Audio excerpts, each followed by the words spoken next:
Come here. Let's have a chat.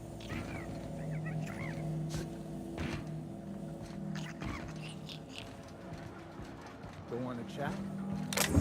Fine. You're on my list now, bud.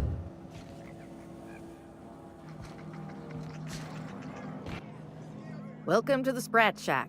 First one's on the house, and I won't even water it down. What'll it be?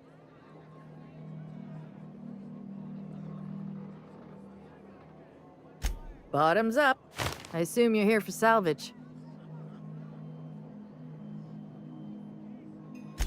Even if I did, I ain't supposed to play favorites.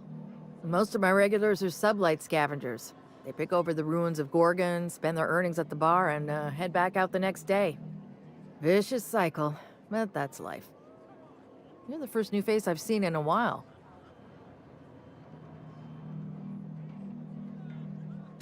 Lucky. Sure, I knew him. He could get a little dramatic at times, but he was a good guy.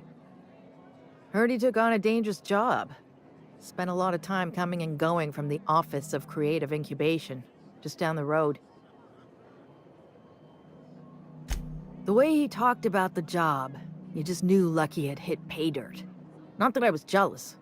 Around here, that sort of luck can be hazardous to your health. Awful shame about what happened to him. Third floor. Once I figured he wasn't coming back to pay his tab, I left his room unlocked to air it out. You can help yourself to anything you left behind.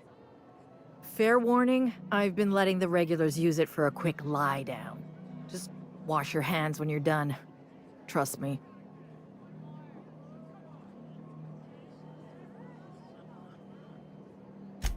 Spacer's Choice used to brew pharmaceuticals in these parts. That's why the asteroid smells like an old gym sock. They say Adrenatime came from here, just down the road at the old R&D lab. Very hush-hush back in the day.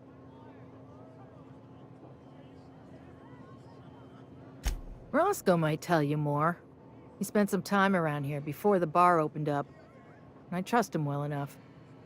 There's always Leonora, my favorite customer over in the storage room on the second floor. Keeps to herself and always closes out her tab. He's been here since opening day. I think he told me he was some kind of journalist. He got left behind when Spacer's Choice pulled out, and I guess no one's coming to get him. Roscoe's drinks are on the house. We all know how it feels to get left behind. He'll be all right. He's with the family now, and we take care of our own. He didn't tell me, and I didn't ask. I'm his bartender, not his human resources rep. If you believe the chatter, a lot of good folks got left behind, and a lot of bad folks made it out. Sometimes that's all there is to it. Nice lady. Been coming around a lot these past few months. She isn't with Sublight, but seems to know the lay of the land better than anyone. She spends most of her days drinking alone. I think she's looking to hire someone, if you're open to a side gig. Now that you mention it, I thought I saw those two sharing stories over a pint.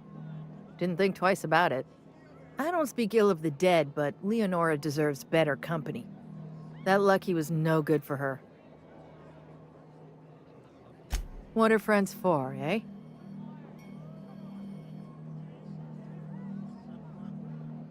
I doubt anyone knows the full story. One day the evacuation order went out. Grunts and lab coats scrambled to get anywhere but Gorgon. And the weirdest thing of all, Adrenatime still hit the market. Me, I never touched the stuff. To each their own, but I think it's dangerous. Damn right we are. We've got drugs, scrap metal, prototype weapons, drugs, money, and more drugs. When Spacer's Choice evacuated, everyone dropped their gear and ran. Most of it stayed where it fell, and all of it is up for grabs. Of course, the real treasure is whatever's locked up in the old facility. Until someone figures a way to crack it open, we're just sifting through dirt. You got it, bub.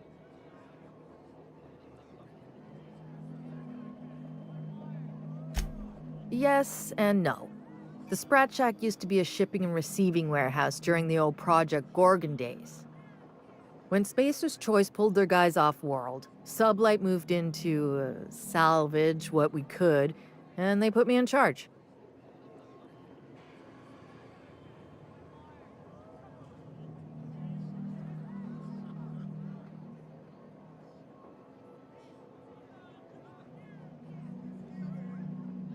Yes and no.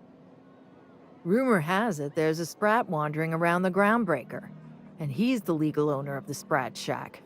Hagen's idea. See, Hagen didn't want a paper trail that led back to her, so she gave the bar to the Sprat.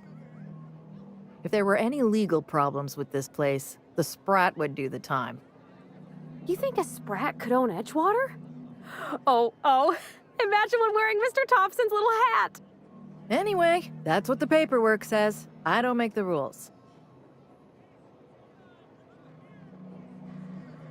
Easy. His name's Matt. The beautiful thing is, no one could tell Matt Sprat apart from an ordinary vermin. I think that's kind of the point, to send the authorities on a wild Sprat chase.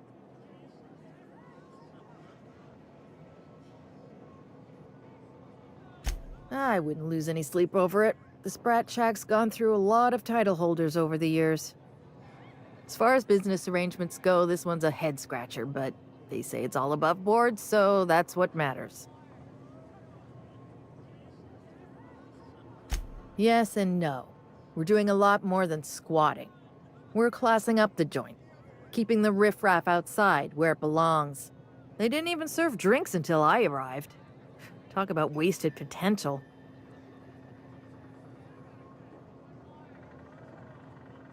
Yes. And no.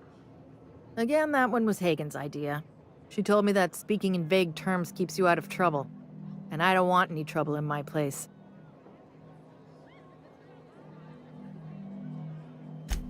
Thirsty people come and go from all over the colony, mostly on the way to somewhere better. Some are well-connected, and not everyone pays with bits. That's how we get the unconventional goods anyhow. Sublight keeps us well-stocked with the essentials, by which I mean booze. I'll set him up. You knock him back.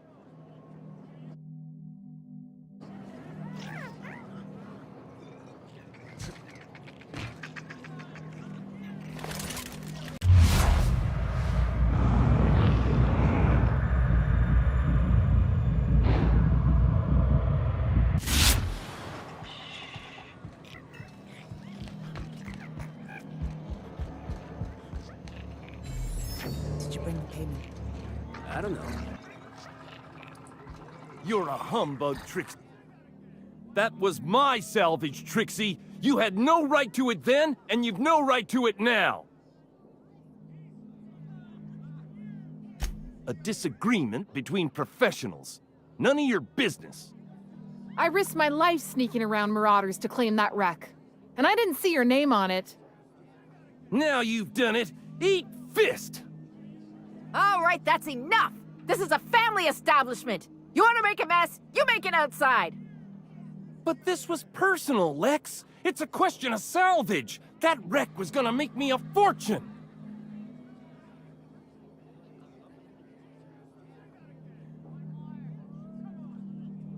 Hey, didn't I warn you about sticking your nose where it doesn't belong?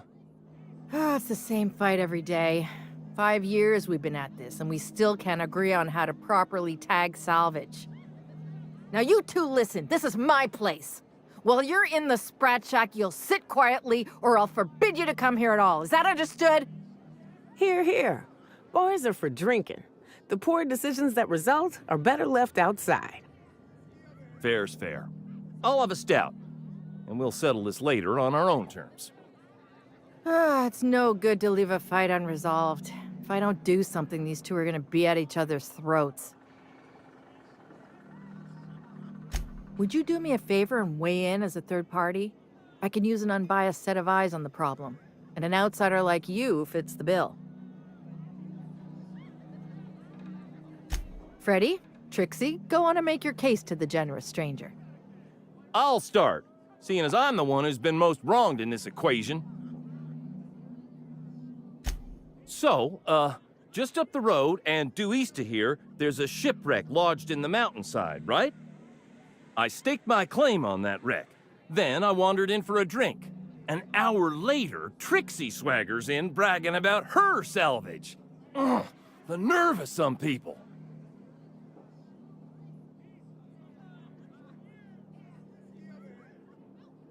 When I found the shipwreck, there were no salvage mark.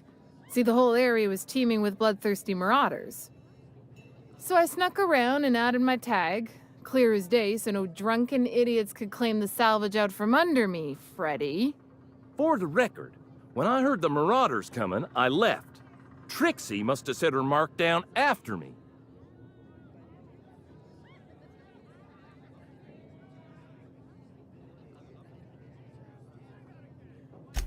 Sorry, I won't speak out of turn again. Anyway, that's my story, sir.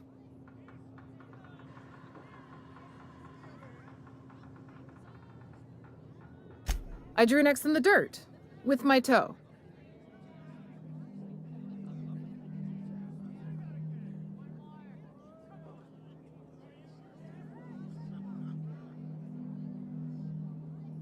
Wouldn't surprise me in the least, but that doesn't mean it ain't mine.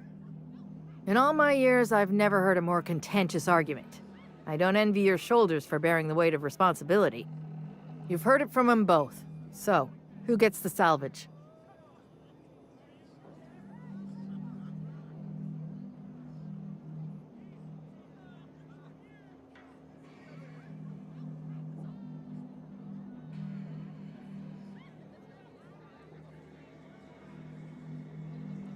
Thank you.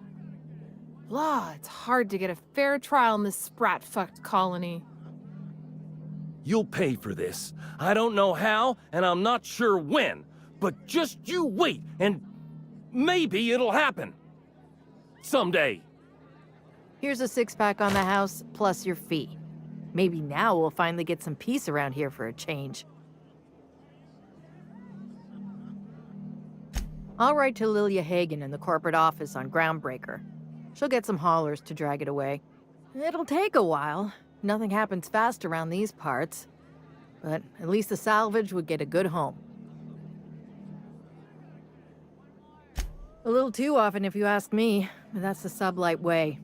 Anything worth doing is worth fighting over.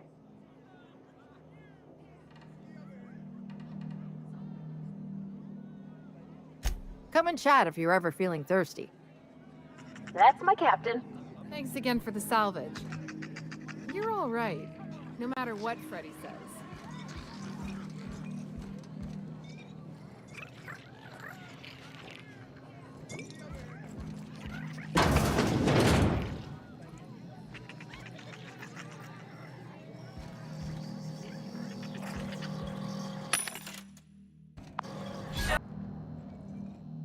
You don't look like one of the salvagers, no? Don't really seem like the type. You've got the look of someone who's traveled far to get here and whose journey is far from over. Confidence. The scavengers around here, they're faking it. You're the real deal. I don't know if you're bound for the old ruins, but in case you are, can you look into something? I'd do it myself, but of course, the marauders would eat me alive.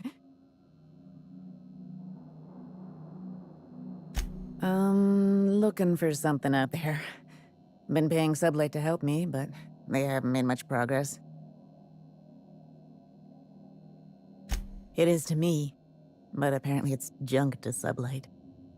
My husband and I worked on Gorgon during the good times. Jerome was on maintenance duty. I cleaned out test tubes till they sparkled. Nowhere good, that's for sure. In his final hours, Gorgon was a war zone. Violence broke out in the labs. The hills were full of marauders. You couldn't take a leisurely stroll without an armed escort. When the order came through to evacuate, non-essential personnel drew a lottery to see who would board the first wave of ships. Jerome won. I lost. As soon as I wasn't looking, Jerome switched our tickets and pushed me to the front of the line. I got to leave. Jerome stayed behind. I never saw him again.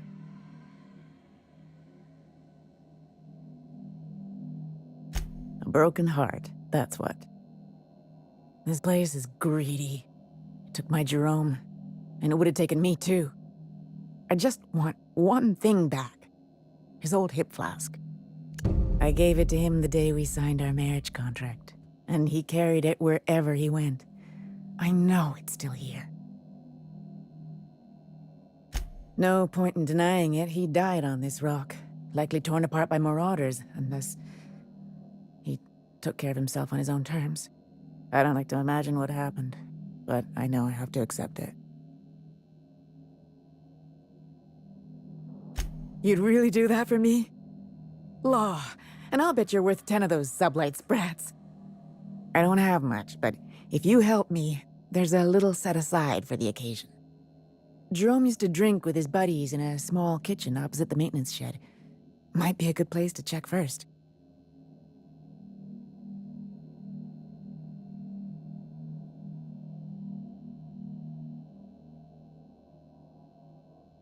Yeah? That old flirt? Yeah, I let him buy me a drink or two. He talked my ear off about exciting jobs he'd done. All lies, I'm sure. He fell asleep with his head on my shoulder. That man had baggage like you wouldn't believe. I didn't think anyone could be lonelier than me.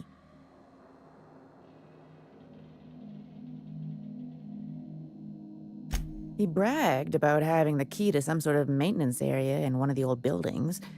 I never saw it, so I just assumed he was talking himself up. He also asked if I wanted to see something gross and slimy he kept in his room, but I declined, politely.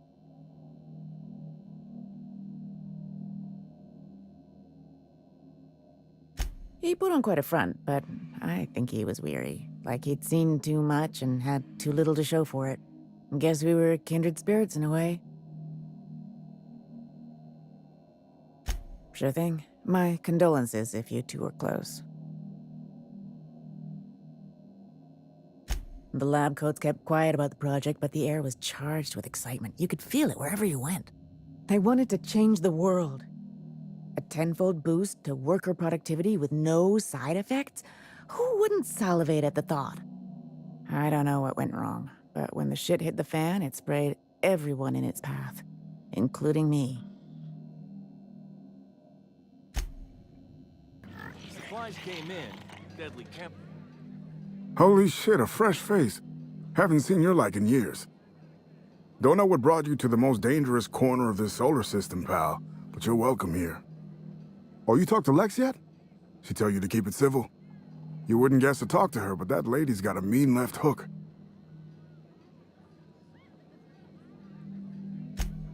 Some kind. Yeah, that's a good way to put it. Got into reporting thinking I was gonna be some sort of public intellectual. What a joke. Spent 95% of my time playing stenographer to the board, and the rest writing puff pieces on the chairman's latest beard trim. Real life and death shit. If you're going back out there, do you think you'd be willing to do an old bastard a small favor?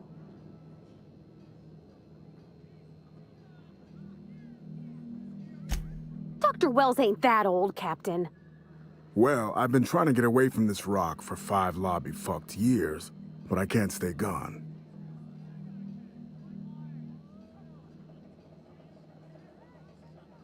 Told you I was a journalist, right? I was here on a story back when Project Gorgon was active. I was doing an interview series for Spacer's Choice. Recorded them all on these little portable phonographs. But when everything fell to shit, Spacer's Choice wouldn't let me leave. Terms of my reporting contract unmet, they said.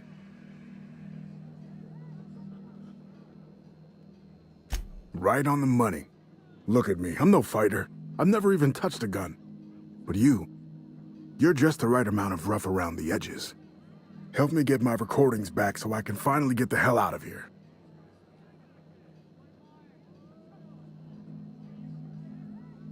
No shit? That's downright civilized of you. All right, One of them I stashed in the Office of Creative Incubation, in the projector room on the 3rd floor.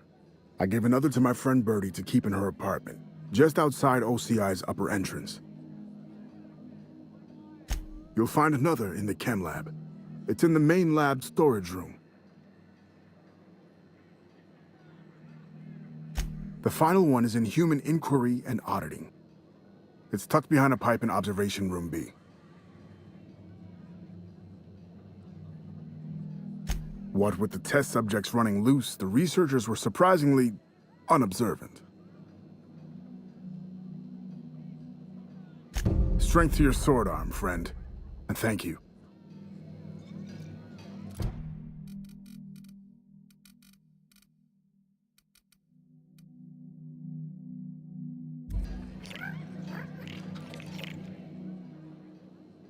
Hey, there you are. Been wondering how you were doing. Did you manage to find those recordings? Sure, I'm an open book. Nice enough guy. Fashioned himself one of those professional gumshoes, like in the serials. They usually work for the board, rooting out dissidents and the like. Lucky though, he was freelance. Worked for anyone who paid, no matter their allegiance. You ask me, I think the guy just likes snooping around in folks' terminal messages.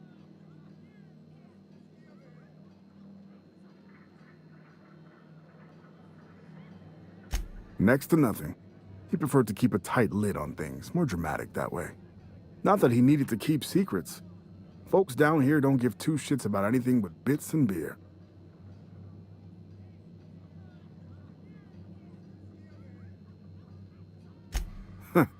Been a long time since someone tried to butter me up.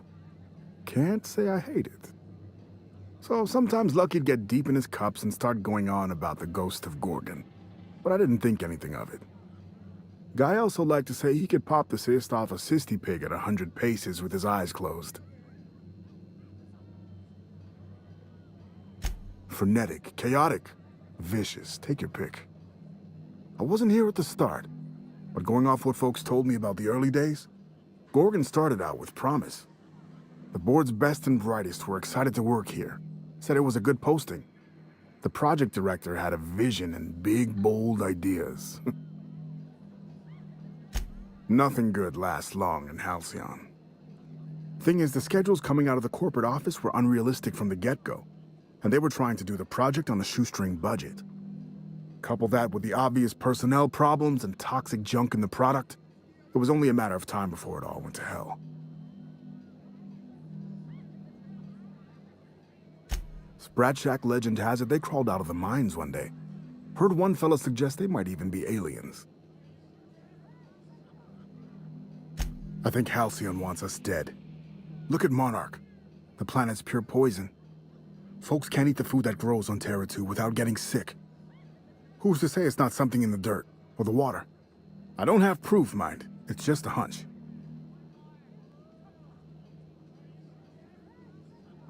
Shit, any number of things. Fire, primals, sabotage. It didn't happen all at once, but it happened fast enough folks couldn't respond in time. Now, if you're asking how it all kicked off, might have been spies that did it. Corporate espionage, you know. Anti-Cleos. I never did figure it out. Not about to try now. Oh, I've tried. Make no mistake. I've caught a couple of rides out with sublight folks. But the board's fixers always send me right back. And I'm not about to stand toe-to-toe with marauders just to fulfill a line item on a contract. Someone had been trying to steal them since the day my assistant and I started interviewing. Couldn't even keep them in my safe. They always found a way in. So I took to hiding them all over the fucking asteroid. Thought I was so clever. What a fool I was.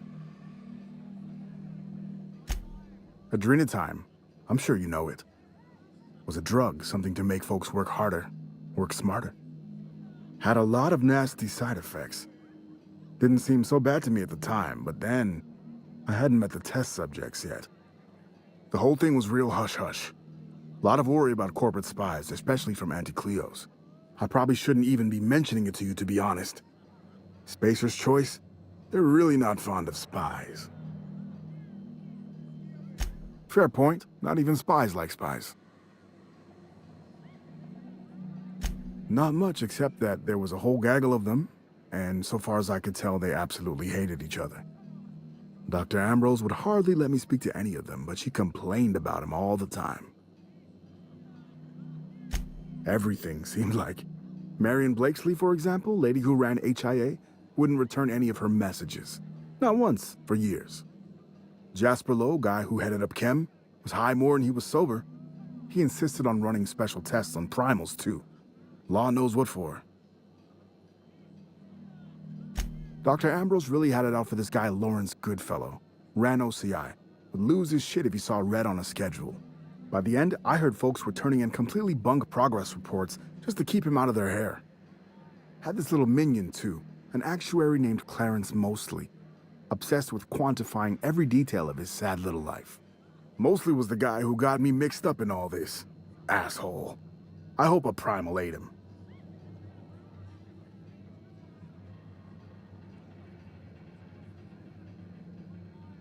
Oh yeah, it wasn't just that Dr. Ambrose hated them. They seemed to hate each other, too. OCI pushed a ludicrous schedule. Chem made a bad product, and HIA returned garbage results. A regular merry-go-round of shit flying in every direction. It's no surprise it all fell apart. So, corporate life in Halcyon. Mister, I'm not about to tell you how to do your job, but I ain't think that metaphor's fit to print. Editor always did say my prose was a bit purple. Or brown, in this case. Not a problem. Anything else?